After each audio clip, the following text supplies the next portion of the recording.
Olá, meu irmão e minha irmã. Eu sou o Bispo Roberto Amaral e este é o nosso canal Tempo de Crescer. No vídeo de hoje, vou tratar do tema identidade de gênero. Não se deixe confundir. Eu sei que existe muita informação disponível sobre este assunto, mas também muita desinformação. Quero tratá-lo com você, no entanto, à luz das Sagradas Escrituras. Fique comigo, portanto, até o final deste vídeo. E se você ainda não se inscreveu em nosso canal, se inscreva e divulgue este vídeo entre os seus amigos e os seus irmãos. Vamos então ao tema do vídeo de hoje.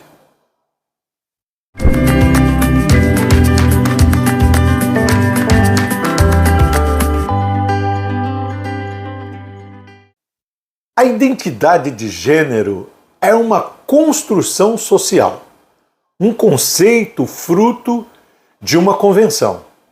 Esta ideia entrou na pauta das militâncias dos que se dizem lutar pelo direito das minorias, com desdobramentos no contexto político e ideológico, a pretexto de oferecer direitos e liberdade à prática da relação sexual que não se enquadra no padrão da heterossexualidade. Bom, de acordo com os defensores desta teoria, não é o sexo ou qualquer outro fator biológico, como o número de cromossomos ou mesmo a questão hormonal, quem define quem é homem e quem é mulher. Segundo esta teoria ou ideologia, a pessoa é o que ela deseja ser ou sente ser, independente do que os seus órgãos genitais dizem. A pergunta, no entanto, é: esta teoria ou ideologia tem fundamento? O que diz a Bíblia ou mesmo a ciência sobre isso? A ciência reconhece que o sexo é definido biologicamente. Não obstante, alguns segmentos do campo da psicologia e do comportamento social, enfim, apresentarem estudos que sugerem, por exemplo, uma dicotomia capaz de criar entre o cérebro e o corpo uma certa independência entre eles.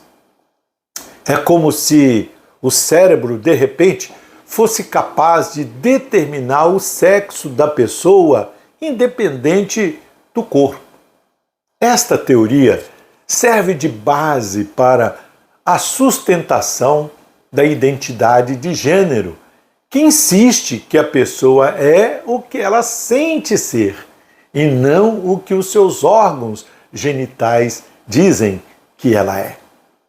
Segundo a doutora em biodiversidade, genética e evolução, a doutora Pamela Pupel, a ideologia de gênero é uma corrente de pensamento, não é uma teoria científica, muito menos uma evidência científica. Segundo ela, o sentimento não supera a natureza. Bom, além de não ter sustentação científica, como podemos ver, a identidade de gênero também não tem fundamentação bíblica. A Bíblia não reconhece esta construção social definida como gênero. A Bíblia reconhece o gênero humano, formado pelo homem e a mulher, macho e fêmea, definidos pelo sexo biológico. Veja o que a Bíblia diz em Gênesis 1:27. Criou Deus o homem, Adão, e que significa espécie humana, a sua imagem, a imagem de Deus o criou. Homem, Zacar, macho, e mulher, Quebar, fêmea, os criou. Podemos afirmar, com base nisto, com certeza, que nem a ciência, nem tampouco a Bíblia nega o fato de que é possível encontrarmos pessoas confusas em relação à sua identidade sexual. Outras que são completamente desinteressadas pelo sexo, que não têm interesse no relacionamento heterossexual. Isso é possível, existem pessoas assim.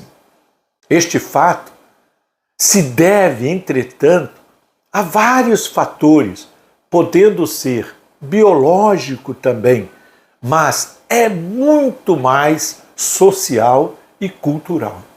Percebe-se uma tendência na mídia, nas redes sociais, enfim, no contexto social e político, um certo incentivo, um esforço em convencer estas pessoas confusas a adotar esta ideologia e, pior, orientar as crianças de acordo com este pensamento. Que orientação bíblica podemos dar àqueles que têm conflito em relação à sua sexualidade, que se sentem diferentes em relação às outras pessoas? Não podemos ignorar, meus irmãos e irmãs, o sofrimento destes causado pelo sentimento de culpa, pela rejeição e a infame discriminação. A Bíblia diz que todos somos pecadores. Sim, héteros, homos, todos somos pecadores. Precisamos nos arrepender de nossos pecados e nos converter aos caminhos do Senhor. E mesmo depois disso, somos orientados a lutar contra nossas tendências pecaminosas, ao trilhar o caminho da santificação e adotar um estilo de vida compatível com a nossa fé. Mesmo dispostos a amar e servir ao Senhor, temos de resistir à prática do sexo pecaminoso, assim como devemos lutar para não mentir, não roubar, não cometer pecado da glutonaria, por exemplo, um pecado tão corriqueiro. O padrão bíblico para uma sexualidade sadia é o casamento heterossexual. Veja o que a Bíblia afirma.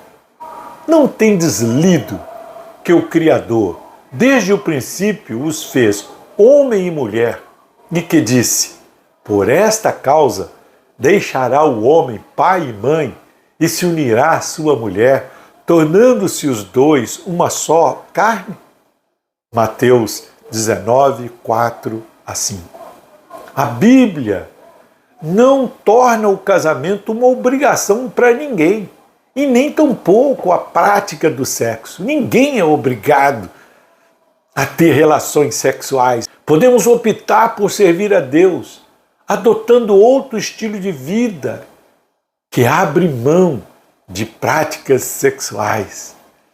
Veremos sobre isso nos próximos vídeos.